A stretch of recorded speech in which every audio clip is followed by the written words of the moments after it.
Fems, kota Jogja memang pantas diberi label istimewa. Selain warisan kulinernya yang oke banget, seni budaya dan tradisinya pun tetap terjaga, Fems. Termasuk seni memanah tradisionalnya, yaitu jemparingan atau jemparing. Sejatinya, jemparingan ini merupakan seni olah keterampilan prajurit keraton yang disebut nyutro atau panyutro. Di masa lalu, panyutro adalah pasukan panah andalan keraton, Fems. Agar tidak punah, keahlian jemparing ini kemudian diperkenalkan pada khalayak luas. Siapapun yang berminat bisa belajar, Fems. Jadi, nggak mesti jadi prajurit dulu seperti zaman doeloe. Fems, memanah ala Jogja atau jemparing memang beda dengan yang biasanya. Jemparing ini dilakukan sambil duduk bersila dengan posisi tegak.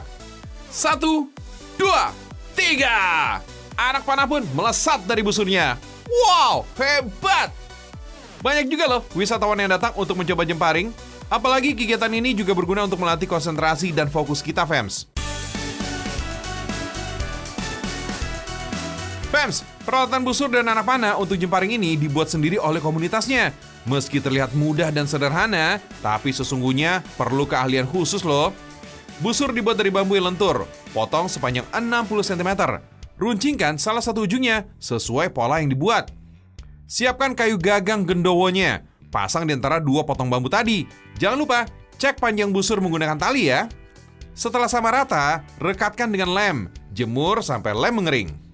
Jika sudah kering, amplas gagang gendowonya. Beri pelitur kayu agar mengkilap, Fems. Lilit dengan tali senar. Haluskan busur supaya tambah ciamik. Nah, selanjutnya nih, pasang senar pada busur. Kelenturannya harus diperhatikan untuk menghasilkan daya pantul yang kuat.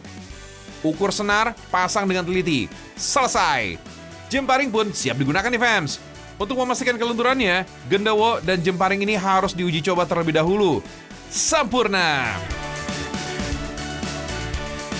Fems, ketika berlatih jemparing, ada beberapa persyaratan yang harus dipenuhi.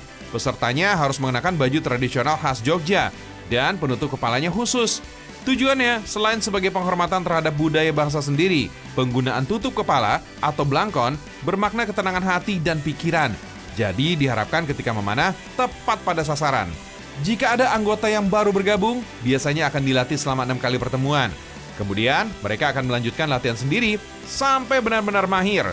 Tapi, bagi wisatawan yang sekedar singgah dan ingin mencobanya, proses latihan ini dilakukan sebentar aja, Fems. Langsung deh bisa mencoba membidik sasaran. Fems, target jemparingan ini berupa bandulan yang digantung dengan seutas tali. Nah, perlombaan adu jemparing ini disebut dengan geladen. Pesertanya diwajibkan menggunakan pakaian adat Jawa. Istimewa!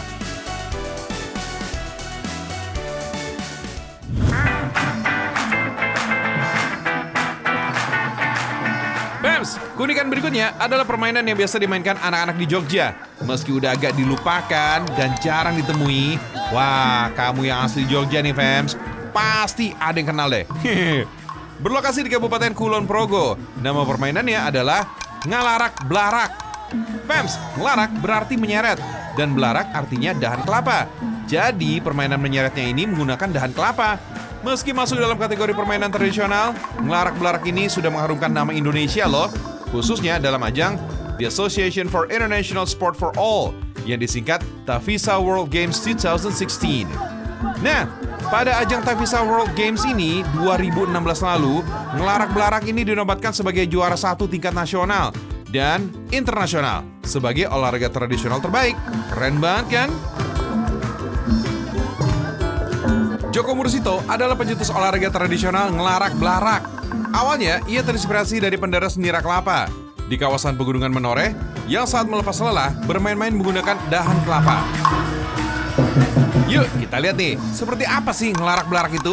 Daripada penasaran, sebelum ngelarak blarak dimulai, pemain yang rata-rata anak usia sekolah mengenakan kostum dulu ya, Fems. Nah, Fems, ngelarak blarak dimainkan oleh 12 orang pemain yang dibagi menjadi 2 tim, terdiri dari 3 putra dan 3 putri. Lupa, belaraknya malah belum disiapkan. Tenang, gampang kok dibuatnya. Ambil pelepah kelapa beberapa batang, susun bersebelahan, beri bambu panjang pada bagian depan, lalu ikat dengan kuat. Jangan lupa ya, bagian belakang ini diberi bambu dan sabut kelapa sebagai pijakan. Beres deh, permainan pun siap untuk dimulai. Semangat! Ngelarak-belarak ini dimainkan di lapangan seluas 12 kali 12 meter. Berlomba cepat, memutar searah jarum jam. Nah, yang gak kalah penting nih adalah 7 orang pemain gamelan yang mengiringi agar suasananya menjadi hidup dan ramai. Wasit, asisten wasit, pencatat skor, dan tim official juga udah standby tuh fans.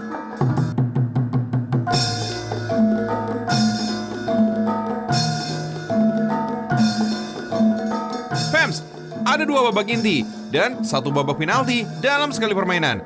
Peralatan permainan terlebih dahulu diletakkan pada posisi yang ditentukan, berupa sabut kelapa, keranjang, bonggol dahan kelapa, bumbung, dan belaraknya. Belaraknya ditarik oleh 3 orang laki-laki loh.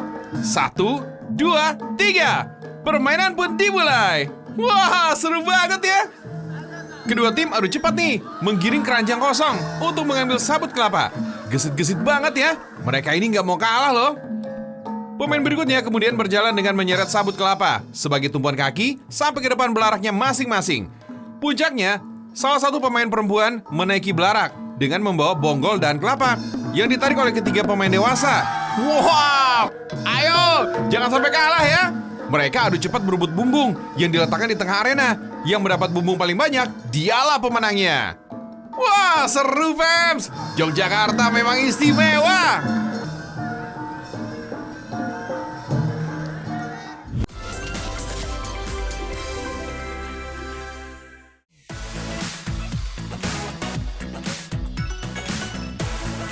Sampai sudah kita di penghujung acara. Beragam informasi sudah kita sajikan nih semua selama hampir 45 menit.